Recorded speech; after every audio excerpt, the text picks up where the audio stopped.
দিন নিজেরাই ফেস করছে। সেটা হলো নির্যাতন, লাঞ্ছনা। টিএমসির অ্যাকচুয়ালি পুরো নামটা কি জানেন? Terror manufacturing company.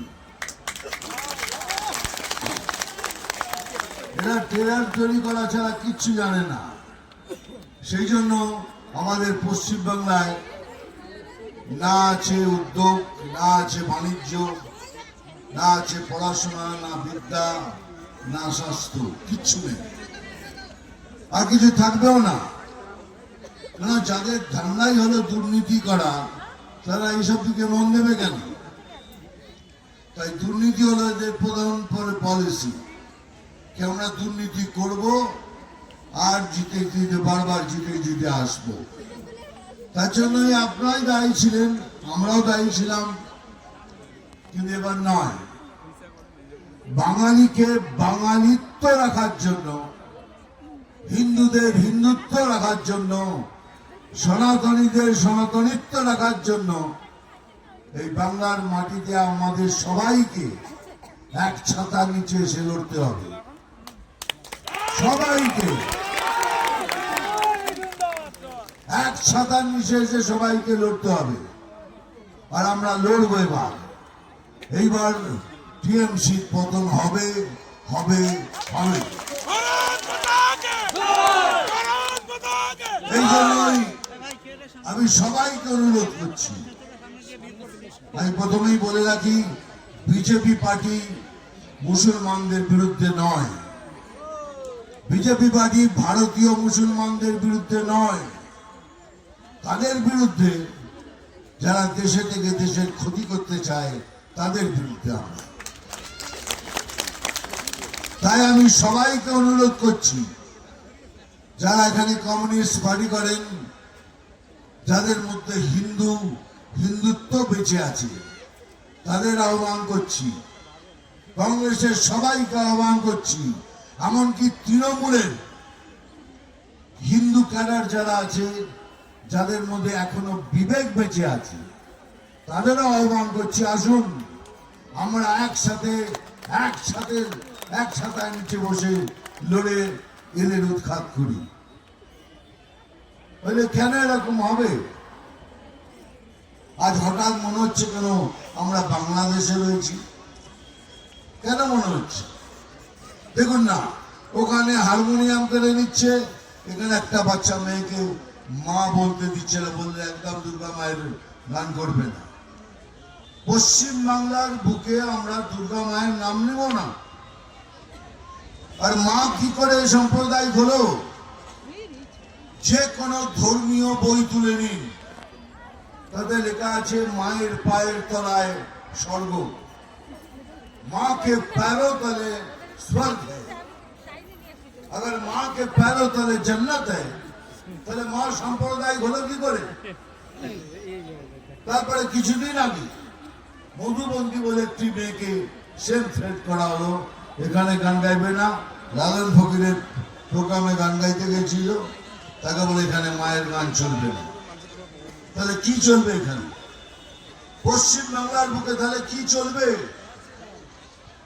সেই শাসনের জন্য কি আপনি এসব করে বেড়াচ্ছেন? তাদের জন্য লড়ছেন, ওই অভারতীয়দের জন্য লড়ছেন, যারা দেশে থেকে দেশের ক্ষতি করতে চায় তাদের জন্য লড়ছেন। তাই যদি হয় তাহলে আপনারাও শুনে রাখুন, যে কোনোদিন পশ্চিম বাংলাদেশ হবে না। যতদিন আমার মতো বাঙালিরা বেঁচে আছে, আপনাদের মতো বাঙালি বেঁচে আছে। আমি জোর গলায় বলেছি, আমার শরীরে যদি এক বিন্দু রক্ত থাকে তাহলে এটা বাংলাদেশ হবে না।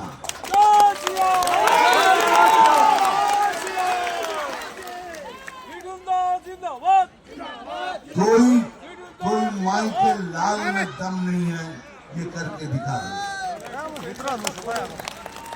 कोई माई के लाल में दम नहीं होगा। আমরা যদি একসাথে হয়ে যাই, তার ক্ষমতা আছে।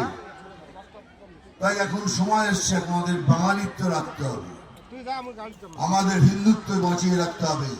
আমরা সনাতনী, বুক চাপড়ে বলুন আমরা সনাতনী। আমি যেমন বলি হ্যাঁ मैं सनातनी हूँ, আপনাদেরও বলতে হবে, বুক চাপড়ে বলবেন हाँ फकर से बोलता हूँ कि मैं सनातनी। এটা কেন বলছি বারবার, এই জন্যই বলছি এখন সময় এসছে আমাদের সবাইকে একসাথে নিচে এসে লড়তে হবে। এই যে লক্ষ্মী ভান্ডার, আপনারা কাশ্মীর ফাইলস দেখেছেন?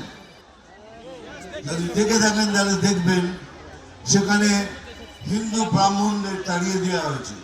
এখন অবস্থা কাশ্মীরের অবস্থা অনেক ভালো হয়ে গেছে। সমস্ত ব্রাহ্মণ হিন্দুদের ওখান থেকে তাড়িয়ে দেওয়া হয়েছে। এখন বাংলায় সেই জিনিসটাই তৈরি করা হচ্ছে যে বাঙালিদের এখান থেকে উৎখাত করো, যারা হিন্দু তাদের এখান থেকে উৎখাত করো। এমনকি বেঙ্গল ফাইলস দেখাতে দিল না। যদি বেঙ্গল ফাইলস দেখতেন তাহলে বুঝতেন নোয়াখালীতে কি হয়েছিল। নোয়াখালীতে 40,000 হিন্দুকে হত্যা করা হয়েছিল, সেই জন্যই দেখতে দেওয়া হলো না। এখন ওটিটিতে চলছে, দেখবেন। গ্রেট ক্যালকাটা কিলিংটা কি? একই জিনিস, হিন্দুদের মারো। কিন্তু তবু আমরা আমাদের হিন্দুত্বকে বাঁচিয়ে রেখেছি, পশ্চিমবাংলাকে বাঁচিয়ে রেখেছি। এই যে লক্ষ্মীর ভান্ডার খুব ভালো, 100 বার নেবেন, ওটা আপনাদের টাকা, আপনাদের দিচ্ছে, আপনারা নিন। এটা আমি সব জায়গায় বলছি, আপনাদেরও বলছি। এবার বহরমপুর গেছিলাম, সেখানে একটা টোটোওয়ালা এসে আমার সামনে দাঁড়ালো, বলো দাদা কেমন আছেন? বললাম ভালো আছি।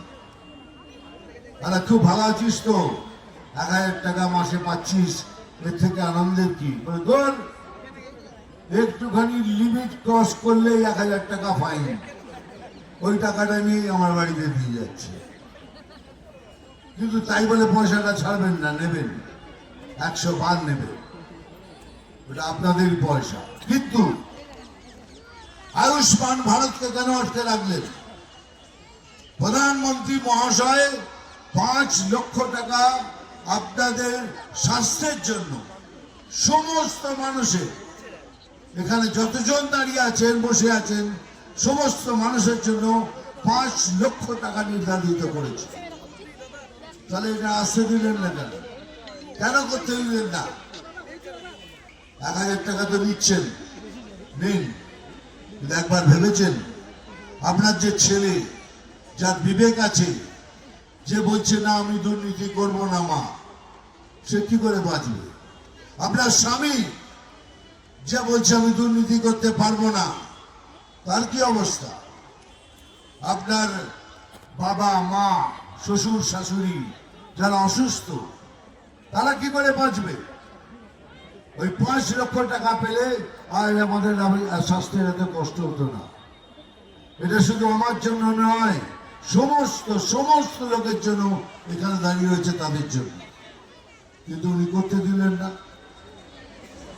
না করতে দিলে প্রধানমন্ত্রীর নাম বেড়ে যাবে। তাতে কি হলো? তাদের কষ্টটা কার বাড়লো? আমাদের সবাই। এই হলো টিএমসি সরকার। এটা মনে রাখবেন, এরা কোনোদিনই আমাদের ভালো চায় না। এতদিন যেভাবে জিতে এসছে, এবারে সেভাবে জিততে পারবে না। আপনাদের সাথে যেভাবে ব্যবহার করবে, আপনারা ঠিক সেইভাবে সেই ব্যবহার ফিরিয়ে দেবেন।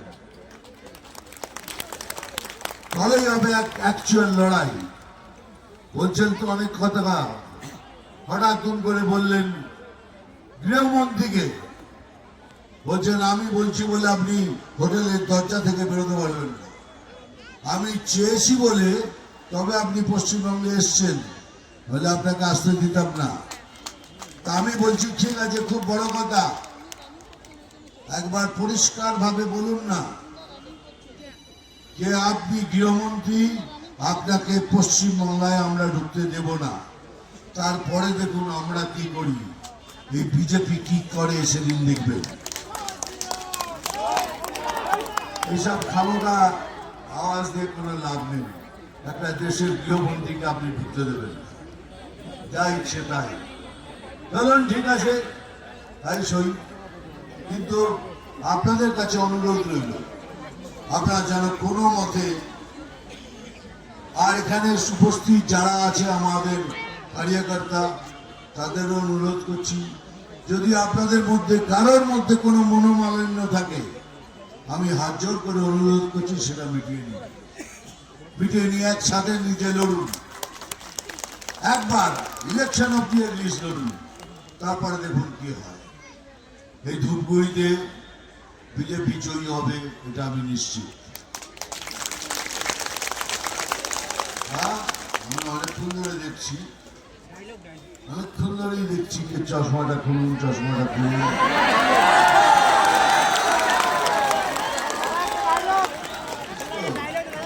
হয়েছে, এবার খুশি? জোরে বল, খুশি? আমি তখন ভেবে দেখছি, যতবার ঘুরে ঘুরে ওখানে আসছি,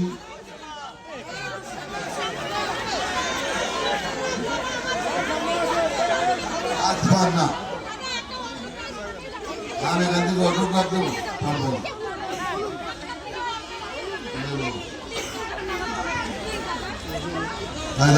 ডায়লগ বলছি, এগুলো করে নি।